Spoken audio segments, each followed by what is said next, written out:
చూడండి, మార్నింగే బాక్సులు తీసుకెళ్ళిపోతాం మేము. ఎప్పుడు ఇవాళ మా మా కర్రీ చూపిస్తున్నా చూడండి, ఎంత బాగా చేశానో.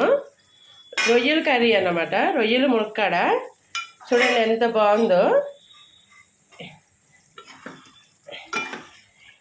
మీకు తిని చూపిద్దాం అనుకున్నాను, కానీ ఆఫ్టర్నూన్ తింటాం కదా, మేము మార్నింగే బాక్సులు పెట్టేసుకోవడానికి. రొయ్యలు మునక్కాడ కర్రీ చాలా బాగుంది, సూపర్ ఉంది కదండి. మీకు నేను టేస్ట్ చేసి చూపించాను, చాలా అంటే చాలా బాగుంది. ఈ రెసిపీ ఎలా చేయాలో ఏంటో మీకు నేను డిస్క్రిప్షన్లో పెడతాను. మీకు కావాల్సిన వాళ్ళు ఒకసారి ఆన్ చేసి చూడండి. చాలా అంటే చాలా బాగుంటుందండి రొయ్యల కర్రీ ఎలా చేస్తే, సూపర్ ఉంటుంది. చాలా బాగుంది కదండి చూడటానికి, తింటే కూడా సూపర్ ఉంది. ఇదిగోండి మా హస్బెండ్ తింటున్నారు. టేస్ట్ చేసి చెప్పండి ఎలా ఉందో. ఎలా ఉందండి? అద్దరిపోయిందా? సూపర్ ఉంది కదా, బాగుందా?